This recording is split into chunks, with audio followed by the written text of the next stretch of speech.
Hi everyone, it's almost February and it's time to get practicing our new stitches for the coming month. If you're new to winging it, you can find our January stitch guide on the Winging It playlist, and I'll put a card at the top of the screen so that you can go straight there.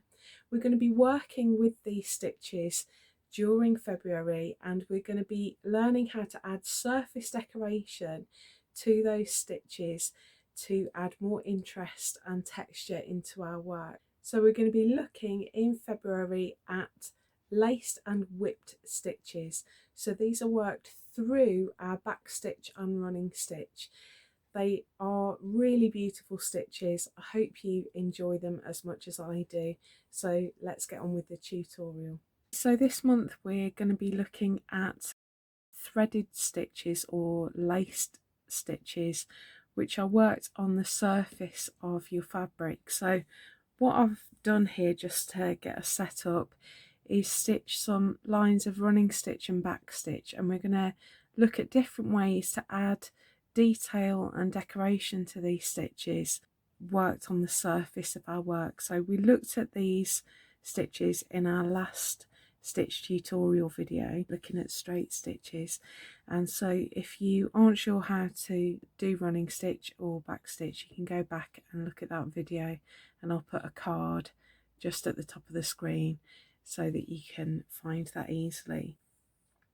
So the first thing I want to show you is something called a whipped stitch. So we're going to do this on the running stitch first. I've got some orange thread here so that you can see a bit of contrast. I've brought my thread up right at the end of my line of running stitch, and I'm going to use the point of my needle to just find my way underneath that first stitch on the surface. I'm not actually going through the fabric, I'm just going through the stitch, and I'm going to go from top to bottom, and I'm going to pull my thread through, and then I'm going to go to my next stitch and I'm going to do exactly the same thing. So I'm going to go from top to bottom and pull my needle through,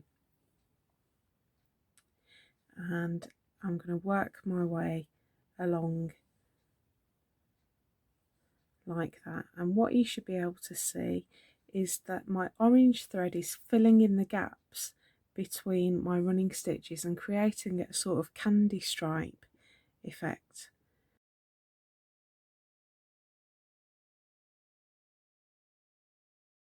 So when you've finished doing your whip stitches, let's just do one more. So always working in the same direction as you go through your stitch. When you've finished, it's always good to go back down at the end of a stitch. So I'm going to take my needle back through to the back of my work, and I'm going to finish off my thread in the usual way on the back. Now I just want to show you before I finish this, I've left some stitches at the end there, the effect that you get when you use the same colour thread. So we've tried it with a contrasting colour. I just want to show you what happens when you use the same colour thread. So your running stitch will become a much more solid line,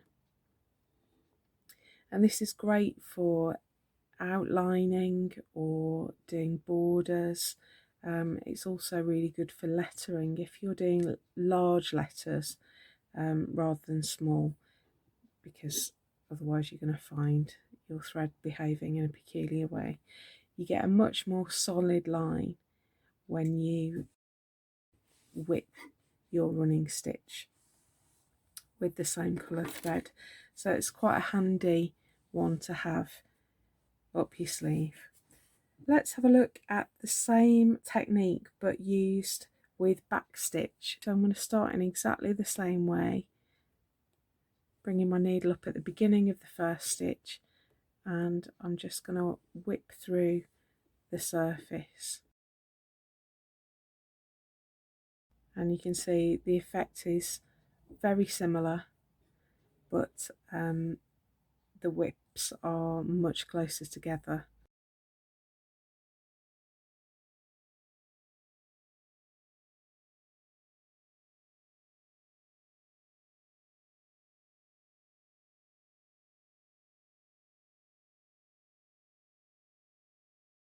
The next one I want to show you is a woven running stitch and back stitch. So this one is worked in a similar way, but we're gonna, instead of going through the stitch all in the same direction, we're going to alternate.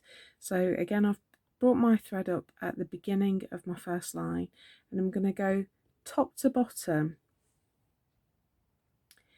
on my first stitch, and then I'm going to go back up bottom to top on my second stitch, top to bottom.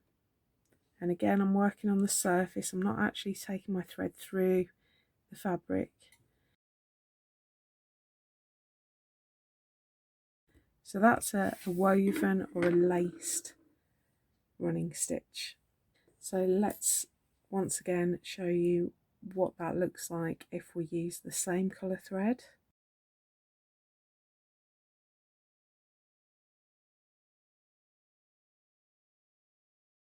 So you get a wavier line with this. So if you're looking for a very sort of definite straight line, you're not going to get that with this stitch, but it is a lovely sort of decorative, almost scalloped stitch. So I'm just going to show you the same process again, but this time I'm going to work it through the back stitch just on the line below.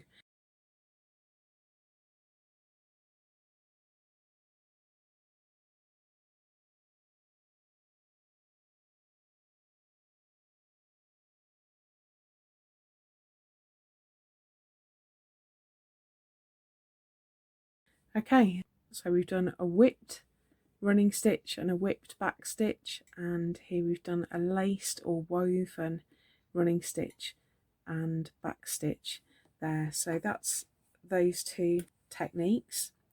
Okay, so the next stitch we're going to look at is a stitch called Pekingese stitch, and this does involve a little bit of thought.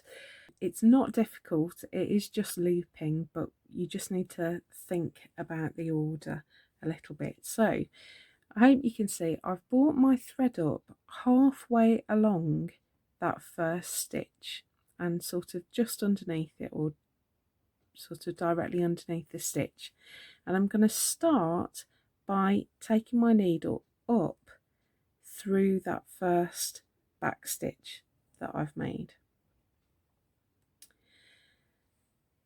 and I'm going to bring my thread around over the top, and I'm going to go back through the next stitch that I've just made. Okay, now I'm going to go back up through that first stitch. Okay, so I've gone almost full circle back up through my first stitch, but this time I'm not going to take my thread all the way through. I'm going to leave a little loop just underneath my stitches, my back stitch, and now I'm going to come back up through the third back stitch in my row. So I'm bringing my needle back down through that third stitch. Now this is where you have to be careful. So all we've done is go round in a circle and back up through the next stitch. So we've worked our way along a little bit. Now this is where you have to think, because what we're going to do is keep our needle on the surface. All right, so we're going to keep our needle above the orange thread all the time. So I've gone down through that third stitch. I'm going to go back up through my second back stitch, and I've made sure my needle is above the orange thread. All right, so it's only gone under the blue thread, and I'm going to pull my orange thread through, but not all the way again. I'm going to leave a little loop, and we want to try and keep our loops even.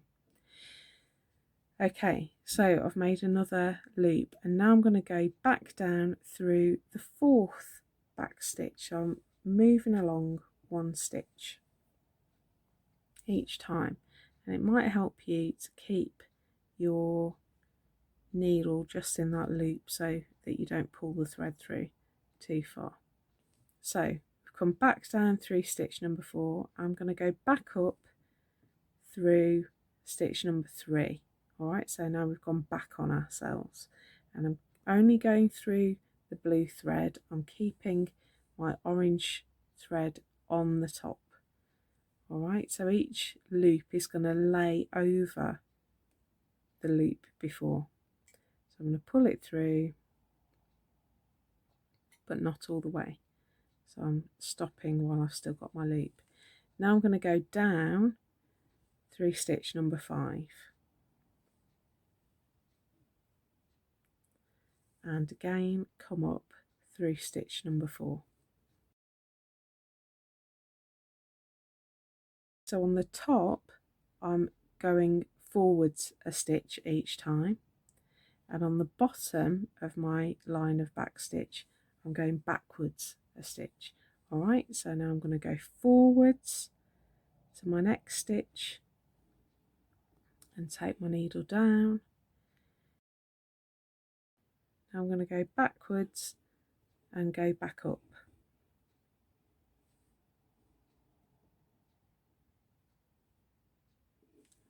So again, forwards,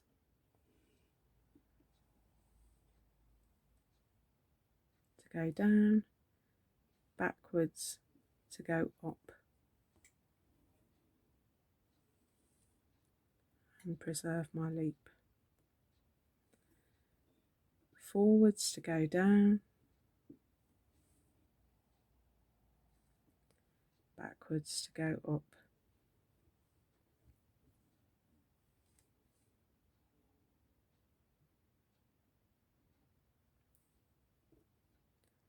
Forwards to go down,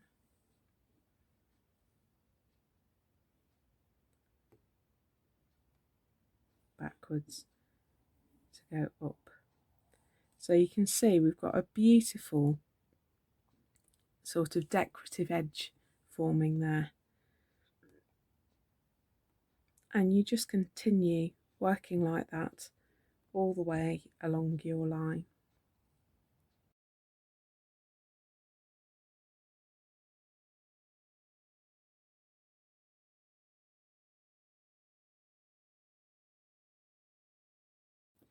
So when you reach the end of your line, it's important that you finish your last loop, otherwise you'll have sort of space at the end of your line. And then I'm going to take my thread back through halfway along that final stitch, and you can have a little bit of a play with the end of your needle just to even up your loops, just like that. And so that's Pekingese stitch, really pretty decorative stitch that you can use to add a little bit of flair to your work.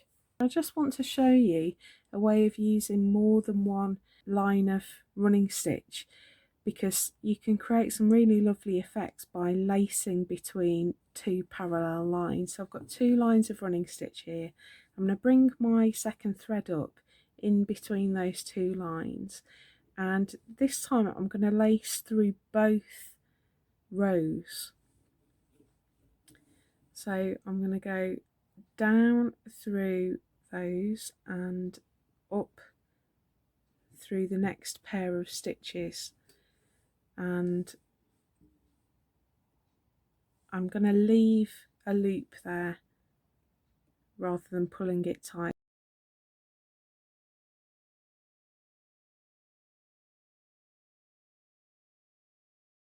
Okay, so that's it laced like that. I'll just show you a few when I pull the thread tight. And let me just show you what it looks like if you whip it across 2 lines. So this time we're going through each stitch in the same direction. So we're almost creating something that looks a little bit like shoelaces. And then you could actually go back the opposite way if you wanted to. You create these sort of bars in the background and crosses on the surface, just like shoelaces. And again, just take your needle back through in the middle of a stitch. So this was whipped running stitch and whipped back stitch. Then we did laced running stitch and laced back stitch. Then this one is Pekingese stitch, and then we did some more lacing using 2 rows of running stitches, and here we left loops, and here we pulled it tight, and here we went along and then worked back on ourselves.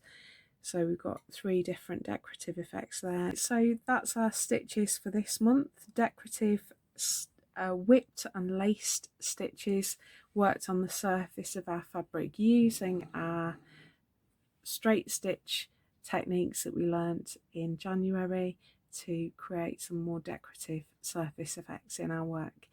So I hope you've enjoyed that. I hope you've learnt something new, and get ready to use all these stitches in our Winging It episodes for February.